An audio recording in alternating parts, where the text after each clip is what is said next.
এই একটি জায়গায় কোনোদিন নরম হবেন না, কেঁদে মরে গেলেও না।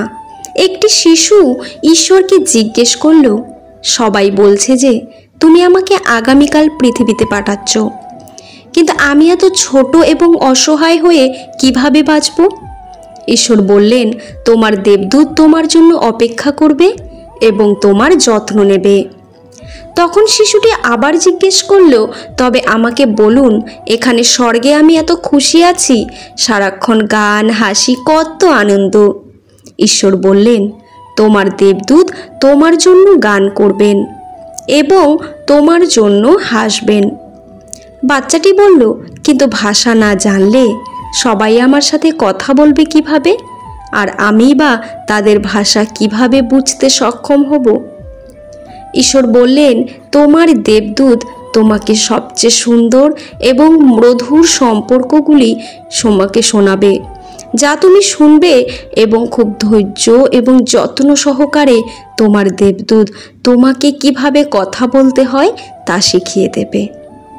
এবং আমি যখন আপনার সাথে কথা বলতে চাইব, তখন কি করব? বাচ্চাটি জিজ্ঞাসা করল ঈশ্বরকে। ঈশ্বর বললেন, তোমার দেবদূত তোমার হাত একসাথে রাখবেন এবং তোমাকে কিভাবে প্রার্থনা করতে হয় তা শিখিয়ে দেবেন। বাচ্চাটি জিজ্ঞেস করল, কে আমাকে রক্ষা করবে তাহলে? ঈশ্বর বললেন, তোমার দেবদূত তোমাকে রক্ষা করবেন। দরকার পড়লে সে তার নিজের জীবন দিয়ে তোমাকে রক্ষা করবেন। বাচ্চাটি আবার জিজ্ঞাসা করল, প্রভু, আমি এত ছোট, ঠিকমতো খেতে পাবো তো? ঈশ্বর বললেন, আমি যাকে জন্ম দিই তার খাবারের ব্যবস্থা করেই রাখি। কিন্তু মনে রাখবে, আমি খাবারের ব্যবস্থা করি, কিন্তু নিজের শরীরের রক্ত খাওয়াই না। কিন্তু তোমার দেবদূত নিজের শরীরের রক্ত পর্যন্ত তোমাকে খাওয়াতে প্রস্তুত।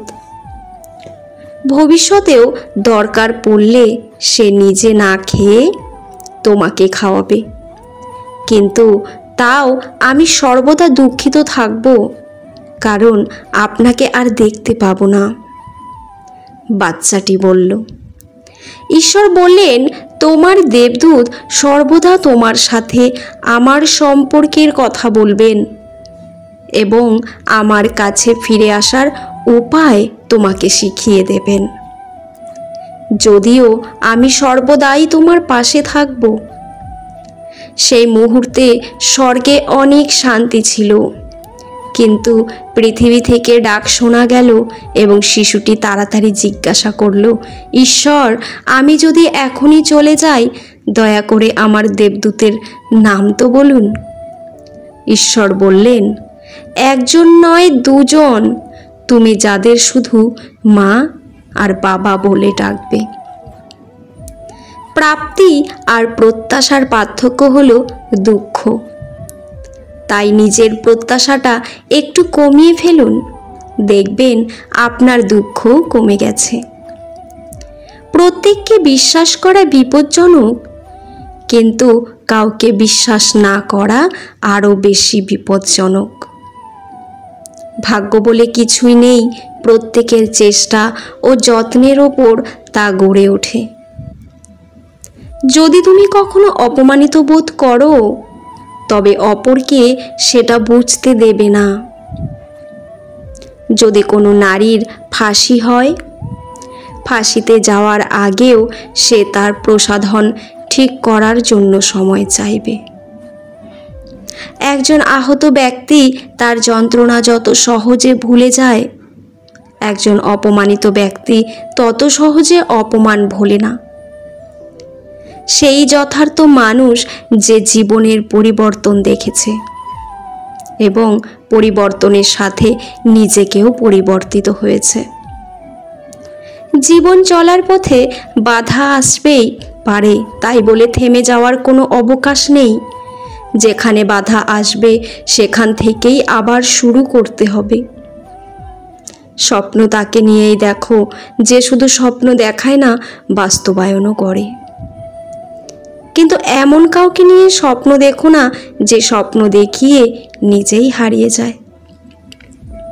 সাফল্য কোনো দুর্ঘটনা নয়, এটি কঠোর পরিশ্রম, অধ্যবসায়, শেখা, অধ্যয়ন, ত্যাগ এবং সর্বোপরি আপনি যা করছেন বা করতে শিখছেন তার প্রতি ভালোবাসা। ব্যর্থ হওয়ার নানা উপায় আছে, কিন্তু সফল হওয়ার উপায় একটাই।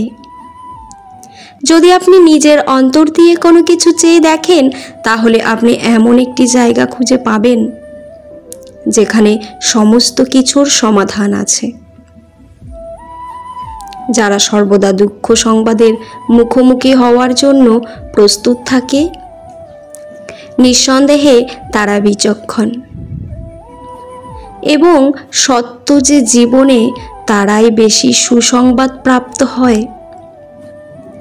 অনেক জিনিস অন্যের ভাগে পড়ে যা আমার ভাগে পড়ে না, তাই নিয়ে দুঃখ করে লাভ নেই, কেননা আমার ভাগ্যে যা পড়েছে তা অন্যের ভাগে হয়তো পড়েনি। নিজেকে অন্যের সাথে তুলনা করবেন না, সূর্য এবং চাঁদের মতো হন এবং আপনার সময় হলে আলোকিত হন।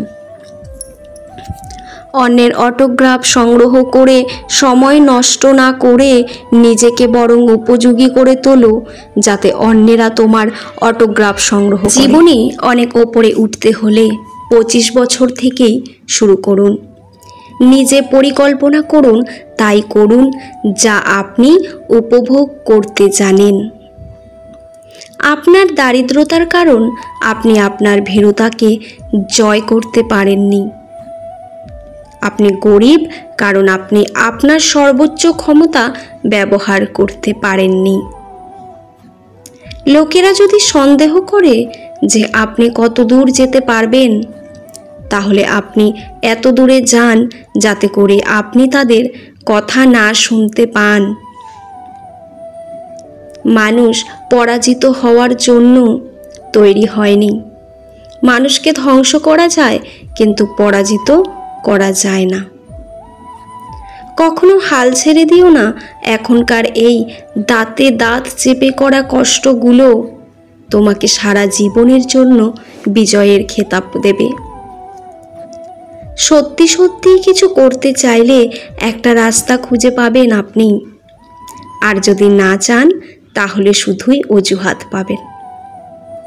তোমার মাথাকে কখনোই নত হতে দিও না, সব সময় চোখ বরাবর উঁচু রাখো। আপনি যদি গরিব হয়ে জন্ম নেন তাহলে এটা আপনার দোষ নয়, কিন্তু যদি আপনি গরিব থেকেই মারা যান তবে সেটা আপনার দোষ। যারা আমাকে সাহায্য করতে মানা করে দিয়েছিল, আমি তাদের প্রতি কৃতজ্ঞ, কারণ তাদের ন্যায়ের জন্যই আজ আমি নিজের কাজ নিজে করতে শিখেছি। যতক্ষণ না কাজ সমাধান হচ্ছে ততক্ষণ পর্যন্ত তা এক সম্ভব বিষয় বলেই মনে হয়। যারা কাপুরুষ তারাই ভাগ্যের দিকে চেয়ে থাকে। পুরুষ চায় নিজের শক্তির দিকে। তোমার বাহু, তোমার মাথা তোমাকে টেনে তুলবে, তোমার কপাল নয়। আপনি ভুল করেছেন এমন কথা আপনাকে যদি কেউ বলে, তাকে বলবেন ভুল করা জরুরি। ভুল না করলে আমি, আপনি কেউই বেঁচে থাকব না। আসুন অসম্ভবের জন্য সংগ্রাম করি। যেগুলো অসম্ভব মনে করা হতো সেগুলো জয় করার মধ্য দিয়েই ইতিহাসের বড় বড় অর্জনগুলো সম্ভব হয়েছে। মর্যাদা ধরে রাখুন, কারণ এই মর্যাদা একসময় আমাদের লক্ষ্যে পৌঁছে দেয়। পুরো ভিডিওটি দেখার জন্য আপনাদের অসংখ্য অসংখ্য ধন্যবাদ।